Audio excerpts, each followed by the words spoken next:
7 महीने बाद पोद्दार हाउस के नए मालिक ने उड़ाए क्रिश और संजय के होश और यहीं पर आएगा सीरियल ये रिश्ता क्या कहलाता है में जबरदस्त ट्रैक। जी हाँ दोस्तों, अब शो के अपकमिंग ट्रैक में अब आप देखेंगे कि जहां शो की कहानी में फिर एक बार छोटा सा 7 महीनों का लीप दिखाया जाएगा, जिसके बाद सब कुछ बदल चुका होगा। तो वहीं लीप से पहले अभीरा एक कल्चरल इवेंट में हिस्सा लेती है और जिससे वो जीत भी जाती है। जहां अभीरा अपनी जीत के बाद दादी सा ये वादा करती है और कहती है कि दादी साहब, मैं आपका छीना गया आपका मान सम्मान आपको किसी भी कीमत पर वापस दिलवा के रहूंगी।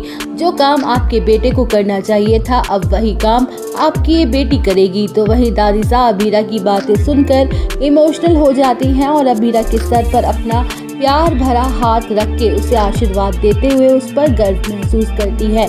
जहां अंशुमन अभीरा के स्टार्टअप बिजनेस के लिए फंड देने वाला है ताकि अभीरा अपने सपनों और इरादों को पूरा कर सके। वेल, शो के अपकमिंग ट्रैक में आप देखेंगे कि जहां देखते ही देखते वक्त गुजरता जाएगा और अभीरा विद्या कावेरी के साथ मिलकर जी तोड़ मेहनत करेगी और अपनी कंपनी को आसमान की ऊंचाइयों तक ले जाएगी। तो वहीं इसी दौरान अभीरा और अरमान का एक दूसरे से आमना सामना भी होगा। जहां 7 महीने के बाद कहानी में दिखाया जाएगा कि क्रिश एक बहुत बड़ा केस हार जाता है और जिससे बंसल फर्म को भारी नुकसान झेलना पड़ता है। तो वहीं हालत इतनी ज्यादा खराब हो जाती है कि पोद्दार हाउस बना बंसल हाउस नीलामी की कगार तक पहुंच जाएगा। जहां मनीषा और काजल दोनों इमोशनल होते हुए फूट फूट के रोने लगती हैं और कहती है कि मासा ने इस घर को कितने प्यार से बनाया था और संभाल के रखा हुआ था और हम उनकी अमानत को कुछ साल भी ठीक से संभाल नहीं पाए। वेल, अब शो के अपकमिंग ट्रैक में आप देखेंगे कि जहां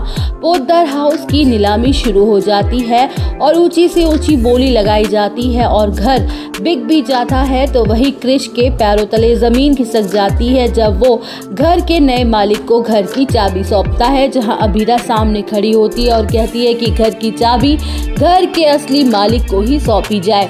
तो वहीं दादी सास चाबी लेते हुए इमोशनल हो जाती है और कहती है कि तुम लोगों को कहीं और जाने की कोई ज़रूरत नहीं है, हमारा दिल इतना छोटा भी नहीं है जो हम अपने परिवार के हिस्सों को इस घर से निकाल दें।